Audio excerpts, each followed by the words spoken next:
Hello বন্ধুরা, আমি শিবানী। আমি চলে গেছিলাম শ্রাবণ মাসের শেষ সোমবারে বাবার মাথায় জল দিতে, মহেশ্বর মাথায় জলেশ্বরে বাবা ভোলানাথের মাথায় জল ঢালতে। এখানে সব মায়েরা, এখানে সামনে বড় একটা পুকুর আছে যেখানে কিনা সবাই গিয়ে স্নান করে।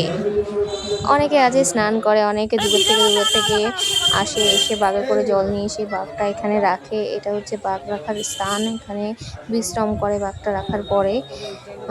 প্রচুর দূর থেকে আসে, তো সবার কষ্ট হয়ে যায়। বাবার মাথায় জল দেওয়ার পরে এখানে খানিকটা বিশ্রাম করে নেয়।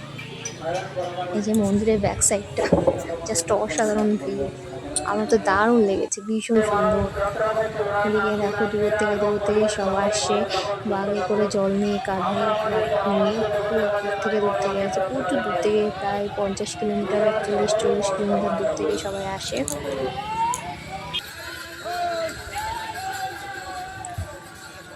এদের জন্য স্পেশাল লাইন থাকে, এদের কোনো লাইন দেওয়া লাগে না। এরা গেলেই সাথে সাথে জল দিতে পারে, কারণ অনেক দূর থেকে এরাও অনেক পরিশ্রম করে আসে, যার জন্য এদের স্পেশাল লাইন দেওয়া হয়। এদিকে দেখো এখানে যারা পুজো দিতে এসছে, লম্বা লাইন করে মন্দিরে যেতে হয়, কেউ আগে পরে যেতে পারে না। এখানে এসে লাইনে দাঁড়াতে হয়।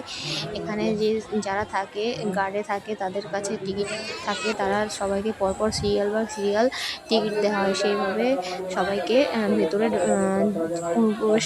প্রবেশ করা হয়, না হলে কাউকে প্রবেশ করতে দেওয়া হয় না। জাস্ট এই নিয়মটা আমার খুব ভালো লেগেছে, এই নিয়মটা খুব সুন্দর। নাহলে কেউ পরে এসে আগে চলে যাবে, এটা এখানে হয় না, ঠিক আছে? শুধুমাত্র যারা দূর থেকে আসে, দূর দূরান্ত থেকে বাঘে কাঁধে নিয়ে আসে, তাদের জন্যই স্পেশাল লাইন দেওয়া হয়। চারপাশটা দেখো দোকান বসেছে, চারিদিকে দুপাশ দিয়ে লাইন করে দোকান বসেছে, মেলা হচ্ছে। এদিকে আরেকটা গেট, যে মন্দিরে ঢোকার, যে জলের নিচে মহেশ্বর পূর্ণতীর্থ জলেশ্বর মন্দির।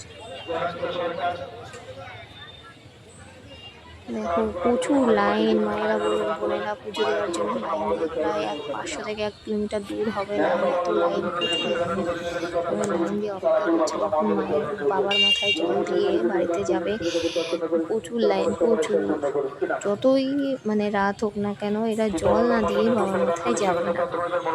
আমারও আগের বছর প্রচুর টাইম লেগেছিলো, আমি তো দুপুরবেলায় গিয়ে রাত হয়ে গেছিলো, 8টা বেজে গেছিলো, তাও বাবার মাথায় আমি জল না দিয়ে আমি বাড়িতে ফিরে আসি।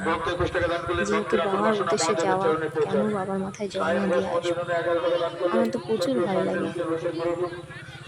আর বন্ধুরা, কারা কারা আমার মতো এরকম পুজো করতে পছন্দ করো, কমেন্টস করে জানাবে।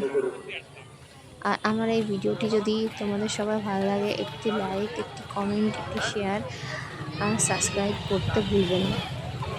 এমন ধরনের ভিডিও আরও যদি দেখতে চাও, তাহলে আমাকে কমেন্টস করে জানাবে, আর কি ধরনের ভিডিও দেখতে চাও সেটাও জানাবে। আমি ঠিক তেমন ধরনের ভিডিও তোমাদের সামনে তুলে ধরবো। আজকে এই পর্যন্ত, টাটা, বাই বাই।